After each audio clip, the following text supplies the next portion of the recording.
effectively, once everything will be said and done, and then if you put in context our own application projects in Portugal, Goldplay is set to slowly become a major player, a junior player in Portugal, as things progress here.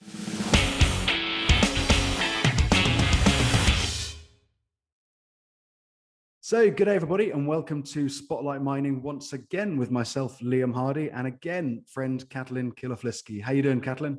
Very good and very excited, Liam, today. Yeah, so we always seem to speak on good days. That's today you've got a news release out from your projects in Portugal. How about we start by just giving us a quick summary of what you've been up to since our last chat with Spotlight and Goldplay? Sure. I mean, first, nice to talk to you again, and pleasure to update the investors here. So look, Goldplay has been trading for actually exactly 2 months today. And when we started trading, we set ourselves a very ambitious goal. And today, with the announcement of another major acquisition, I'm very happy that we are delivering on our promise. So, we've started when we went public with the BC project, which is still a great project. We're going to start working on it this summer, along with some great exploration projects in Portugal that are under application. But today, we've added a significant pool of projects in Portugal, some of which already have the license on them. And effectively, 2 of them are drill ready. We are looking at projects that have seen historical production for both copper and gold, and can be more excited about the opportunity. Yeah, and it's quite a broad set of projects in Portugal as well. I mean, all copper gold focused. But I was looking at a map, and they're quite spread out. On a map, it looks like they're miles apart. Then I Googled quickly, how big is Portugal? And it's 92,000 square kilometers. And then I looked at British Columbia, which is 944,000 square kilometers. And I realized that, your licenses are probably only as far away from each other as 2 Golden Triangle licenses are anyway. So. Oh, that's true. And, what we've acquired today, just to be a bit more exact, we have acquired the interest in a Portuguese company, which we have the right to buy up to 100% interest into the company, sorry. In the company, there's already an existing exploration license that's been granted directly by the Portuguese government to the company, which is excellent because we're not paying any middlemen for anything. They got this project from the government, the concessions. And specifically, there are 2 projects in that license. That one is a historical high-grade copper mine, underground copper mine, which still has a mill building in place and facilities in place. So very exciting operation, because when it last produced, copper was 55 cents a pound in 1975. So effectively, nothing has happened since. And we are now have the opportunity to work on the project when copper is, where it is today. So very exciting times. And then along with that, there is a high-grade gold project, underground gold project. That's, again, has seen very little exploration in it, but very exciting results that have been highlighted based on the prior work. So we will be in a position to pick up, the shovels and hopefully turn the drills later on this summer on those projects. And this is just one part of the assets that come with the company. There's also 2 other pending applications. So that's why when you look at the map, you're seeing a bunch of stuff.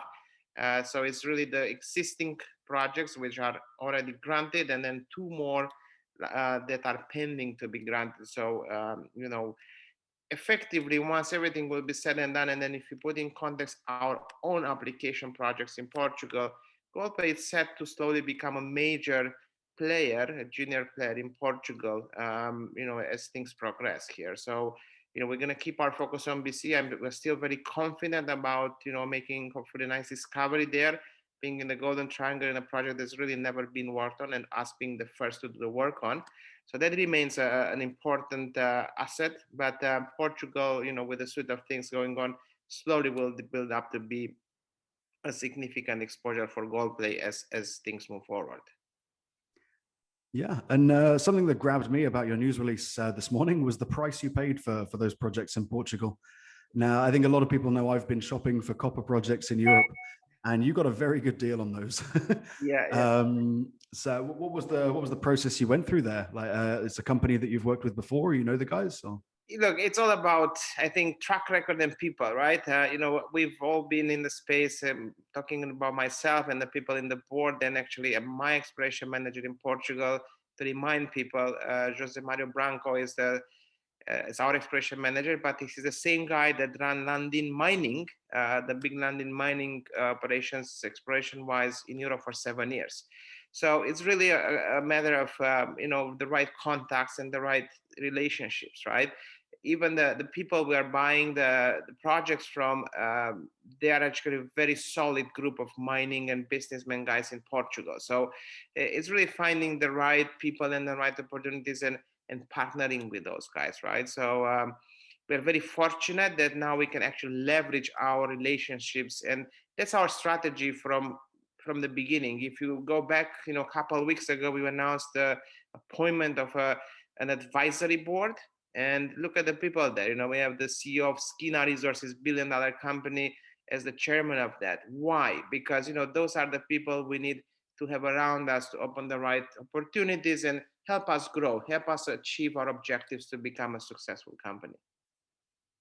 Yeah. And if anyone wants to see more from Jose Mario, we did an interview just over a month ago now. So you can hear me and him for 40 minutes talking about Portuguese geology, which requires a specialist viewing capacity, I think. But I really enjoyed it. He's a great guy. Yeah. Yeah. Thank you. No, so one thing... Oh, sorry. Go ahead, Kathleen. No, I was saying it's great. I mean, we're fortunate to have somebody of that caliber join, a small company, an upcoming small company, and give us a lot of confidence, and yet, now deliver our first deal in Portugal under his leadership, right? So I'm very optimistic about it, realistically optimistic about it, and very much looking forward to kickstart the operations in Portugal. Yeah, and I suppose the big question is, you've got the Borba projects now, and you've got these new ones acquired. They're all going to be kind of competing for drilling hours, right? They've all got really solid targets in them. Where's your sort of primary projects that you want to drill first? Well, right now I think we're going to focus on the one that's already available, like the one that we just acquired today, because we can start drilling fairly quickly there, and look at the grades. And we're talking about 40 meters of 3% copper, 60 meters of close to 2.53% copper. So those are really nice things we want to go after. So most likely we will go after the copper project first that we acquired today, and also the gold one. Look at the gold grades there, and pretty nice stuff. So I think the objective is to hit the ground running on those two for the start, and then strategize, right? We even though we are building a very large portfolio of projects, we can't work on everything, right? So we're going to pick the best projects and then possibly farm things out. And we want to be mindful about our ability to deliver, right? We don't want to be in a position where we end up spreading ourselves too thin and working on 10 projects, and what comes out of it. We're going to have a very focused approach on things here. Yeah, and I think anyone who's never really looked at Portugal, I think we're aware that there are challenges there. It is part of Europe, so permitting, environmental protection. There were problems with lithium advancements there recently, but then you can also look on the other side. There's companies like Avrupa and Matsa drilling there now. They're not having any issues. They're looking for copper too. So I think it's a fairly proven region. If you operate sensibly with the right people, you can do a good job.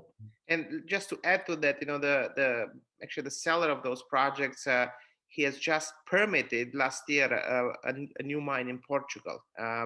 So it shows you can do it, and he's our partner. He is our partner in the project here. So it shows you can do it. And Portugal also, about 3 weeks ago, they had a new mining law that just been published. So things are very clear. You just have to go through the process. Now, one thing to remind people about Portugal and exploration license in Portugal, you do actually have the right to drill. Once you sign an exploration license, which we have through this acquisition, the drilling comes with it. The only thing you need to do is provide a notification to certain government bodies that you're going to start drilling and show them where. But it's a pretty set process, and it's a very well established. I'm very comfortable working in Europe. I am European myself. I've been born and raised in Europe, even though I've been living about 20 years now. But I'm very confident in being able to work in Europe. And I think, as you probably know, Portugal a couple of years ago was ranked by Fraser Mining Institute with the 5th most attractive mining jurisdiction in the world for mining. So, there are countries in Europe where things can get done and things are more challenging. But I think Portugal comes, in my view, on the part where things can actually get done. Yeah, I think everybody knows I'm incredibly biased when it comes to European mining. I ran the Mining for Europe campaign a couple of years ago, and I've been sort of banging that drum for a bit too long. But I think it really is the time that Europe needs to look at its resource security.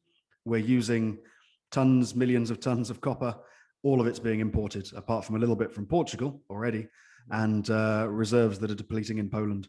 So if we want to continue producing materials, continue having industry, we need to build a mine somewhere. So hopefully this is part of Portugal's resurgence in that. Absolutely. No, it's exactly it. I agree. Great stuff, Catalin. Well, thank you very much for joining us today on the show. Where's the best place to reach out to you if people would like to hear more about Goldplay? Absolutely. It's always our website. Go to goldplaymining.ca or sign up to our social media feeds. And, you can, I'm just a phone call away, literally. You have my phone number on the website. My email is on the website. Reach out to me with any questions you may have. And, thank you for having me again on your show, and look forward to providing more updates as things progress here. That's great, Catalin. And thank you, everybody, for tuning in to, I suppose no one tunes in anymore, do they? I'm too old. Thank you, everyone, for clicking on our link to watch this video. For the sake of bias, I should say I'm very biased. I own shares in Goldplay Mining quite happily. So be aware of that. We haven't made any buy or sell recommendations. This is for entertainment purposes only. I suggest taking some proper advice from a professional before investing any of your own money. But that's all from me and from Catalin. Thank you very much for joining us, buddy. Thank you. Have a good day. Have a great day, everyone. Bye-bye.